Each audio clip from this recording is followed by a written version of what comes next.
Before we begin, take a moment. If you believe real stories like this deserve to be heard, please like, share, and subscribe.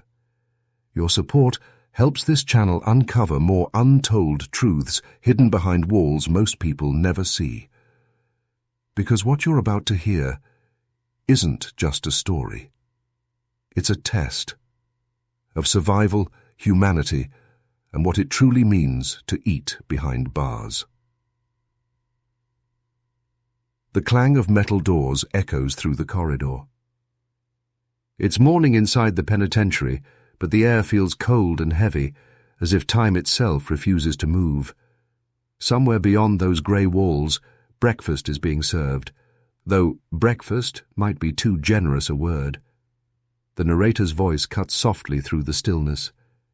Every morning, thousands of inmates wake up to a meal designed not for pleasure, but for control. The trays roll down the line, lukewarm, identical, lifeless. A scoop of mush that could be oatmeal, or yesterday's leftovers. A slice of bread stiff at the edges, and a small cup of pale liquid that calls itself milk.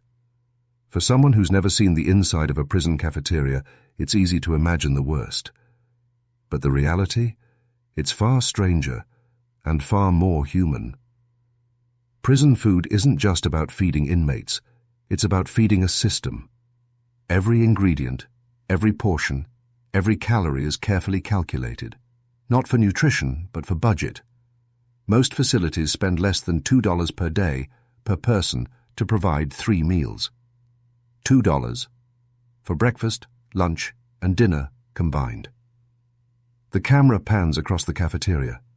Metal tables bolted to the ground, fluorescent lights humming overhead, and 100 silent faces staring down at identical plates. Some inmates eat quickly, their eyes darting nervously at the guards. Others just push the food around with plastic spoons. One man sits quietly staring at the slop on his tray as if trying to remember the last real meal he had before this place became home. The narrator's tone lowers, steady and reflective. In a world where freedom is gone, food becomes the last connection to the outside. But what happens when even that connection is stripped away? The story shifts to an ex-inmate named Darnell. He remembers his first breakfast: grey oatmeal, a stale roll, and a tiny packet of salt that felt like a luxury. He'd been warned about the food, but he never expected how fast it would change him.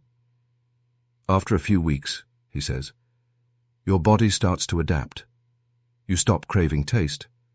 You stop asking questions. You just eat because you have to. The guards call it discipline. The inmates call it submission. As the day unfolds, lunch arrives, something labelled meatloaf, though no one can tell what kind of meat it is. Darnell laughs when he recalls it. One time we tried to guess what was in it. Beef? Turkey? Nobody won. Behind those jokes, though, lies exhaustion. Prison food is often a mystery because it's made to last, canned, powdered, and processed. But the deeper truth is harder to swallow. Food is power. It keeps order. It keeps minds dull. It keeps rebellion at bay. The narrator continues, voice steady. To survive prison food, you don't just eat. You adapt, you trade, you hustle. A single biscuit can buy loyalty. A piece of fruit can start a fight. And a cup of coffee? That's gold. Darnell remembers how inmates created their own recipes. Spread, they called it. Crushed ramen noodles, chips, tuna, and seasoning, all mixed in a garbage bag with hot water. Disgusting? Maybe. But in there, it was a feast.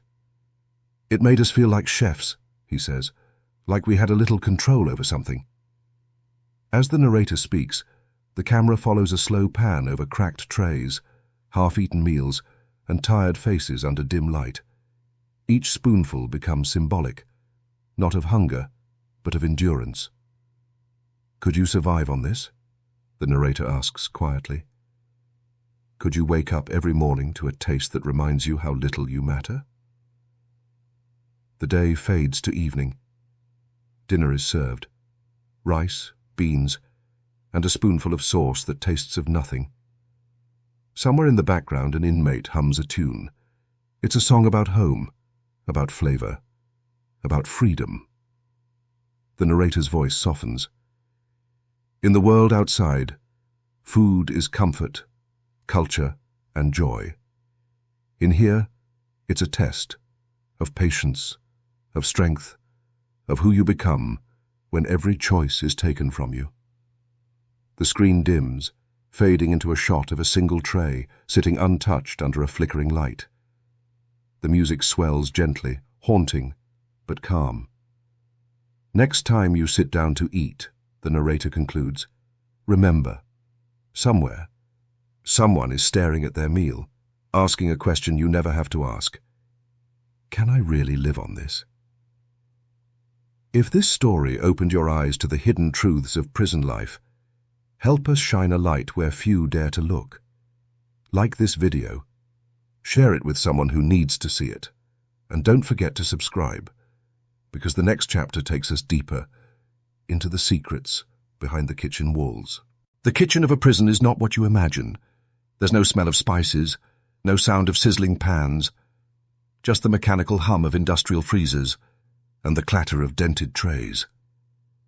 Behind these thick steel doors, another world exists, one ruled by silence, secrets, and survival. The day begins at 4 a.m. The inmates assigned to the kitchen shuffle in, eyes heavy from lack of sleep. They wear faded aprons, torn gloves, and hairnets that have seen better days. The air is damp, a mix of bleach and stale grease. Here, time moves differently, slow and heavy. The narrator's voice pierces the monotony. This is where the meals are born, and where most of the secrets are buried. The first task is unpacking supplies, giant cans labeled beef product, vegetable mix, or sometimes just meat substitute. None of them come from brands you'd recognize. Some labels are foreign, some faded, and some deliberately blank. One of the kitchen workers, an ex-inmate named Reggie, remembers how he used to joke about it. If it doesn't have a name, don't ask for one. He once saw a box arrive labeled chicken, unspecified parts. Nobody knew what it meant, and nobody wanted to find out. But when you're hungry, fear takes a back seat to survival. By 5 a.m. the noise grows louder. Pots clatter, knives scrape against cutting boards, and the steam from boiling vats fogs the ceiling. What they call stew is often a recycled mix from previous meals, stretched with water and thickened with starch. Some inmates whisper about the recycle pot, a massive cauldron where leftovers from several days get blended into one unrecognizable dish. The narrator continues, voice low and deliberate. They call it efficiency. Inmates call it something else, revenge food. But deep within these walls, another kind of economy thrives. Food is power. A kitchen worker can trade an extra spoon beans or a biscuit for favors, protection, cigarettes, even loyalty. And like any underground system, it's not without danger. Reggie recalls one night vividly. There was a fight over cornbread. Sounds crazy, right? But that little square was gold. One guy thought another took his piece, and before you knew it, trays were flying and alarms were blaring, all over something that wouldn't fill your hand. Even worse, sometimes mistakes happen, or are made deliberately. Rumors spread fast, a bad batch of meat, spoiled milk in the pudding, or strange chunks in the stew. The kitchen supervisors always denied it, but the inmates knew when something was off. They could taste it. Still, not every story from the kitchen is dark. Some find ways to make it bearable, even human. On rare days, a sympathetic officer might let them fry a few eggs properly, or sneak in real seasoning. One time, Reggie said, a guard smuggled in a bag of sugar for coffee. That day, he said, we felt like people again. The narrator draws the viewer in. Imagine waking up every day knowing your next meal depends on people who might not care if you eat or starve. Could you handle it? Could you trust what's on your plate? By noon, the trays roll out once again. Hundreds of them, identical and lifeless. As they pass down the line, no one speaks. Each inmate takes their share, sits in silence, and eats with the same blank stare. But behind those stares, stories live. Stories of hunger, of barter, of quiet defiance. The camera pans slowly across the mess hall, a sea of faces under dim yellow lights, spoons clinking in rhythm. The narrator's voice softens. In this place, food is more than survival. It's memory, control, and sometimes rebellion. You learn quickly. If you can survive the food, you can survive the time. As the day ends, the kitchen falls silent again. The metal counters gleam under the fluorescent buzz. Tomorrow the same routine will repeat. The same taste, the same hunger, the same unspoken question.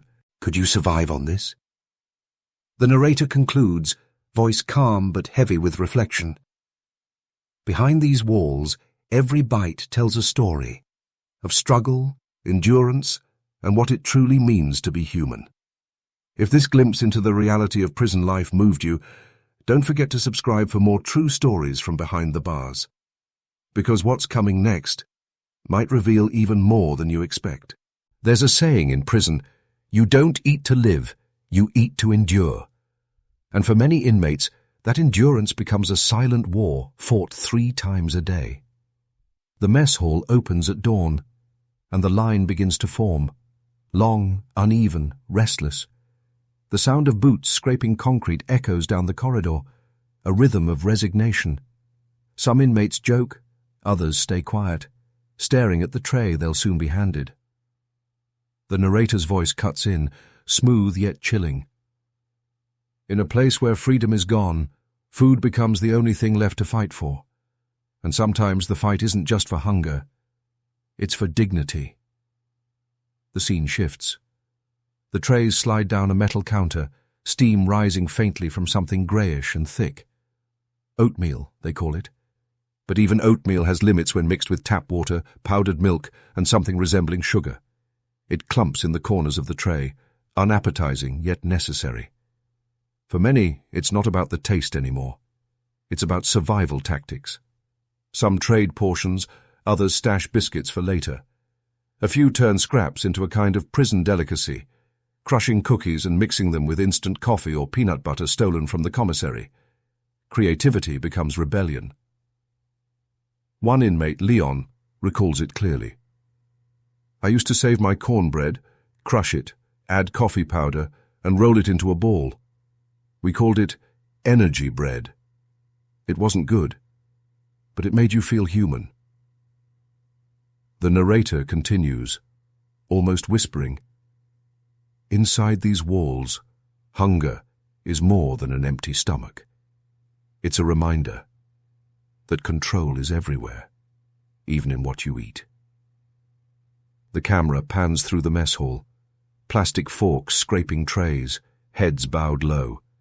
A tension hangs in the air, almost visible. Inmates eye each other carefully.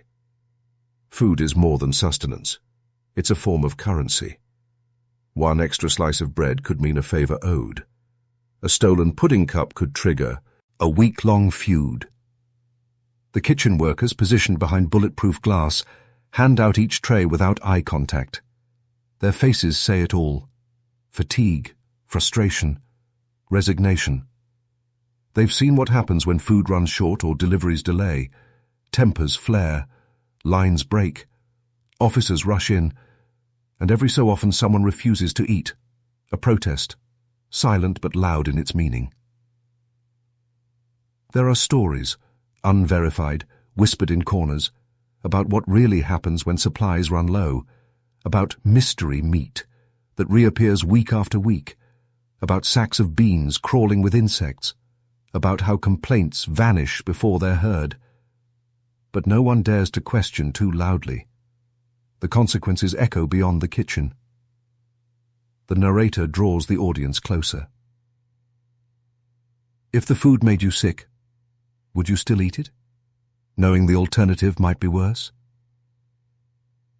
And yet, even in this grim reality, hope flickers.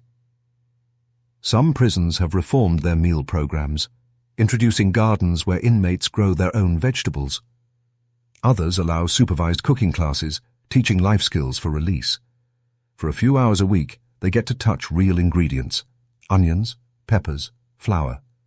For a few moments, they feel free. One ex-inmate, now a chef, once said, "That kitchen saved me. Not the food, the act of cooking. It reminded me that I could still create something good." The scene transitions to slow-motion shots, hands washing vegetables under running water, steam rising from a pot, and a faint smile forming under fluorescent light. The narrator continues, "Even behind bars, the simple act of preparing food can restore something prisons were never meant to take: humanity." But not everyone is that lucky. In many facilities, the struggle remains. Food shortages, unsanitary kitchens, meals so bland and repetitive they blur the days together. The narrator's tone deepens. Imagine eating the same unseasoned meal every single day. No salt, no spice, no flavor, just survival on a plate. Night falls. The trays are collected. The lights dim. The hum of silence returns. But the smell, a strange mix of burnt oil and steel, lingers like memory. Tomorrow, it will start all over again. The narrator's voice slows to a close. Prison food isn't just a meal. It's a mirror, a reflection of a system that feeds bodies but starves souls. And while most of us will never taste it, understanding what happens behind those walls tells us something about who we are and how we treat the forgotten. Soft ambient music fades in, solemn, haunting, yet oddly hopeful. If you've been following this series, you know by now, every story from inside these walls hides another truth. So, if you want to uncover what really happens in places the world doesn't see, hit that subscribe button, because what's coming next will open your eyes even wider.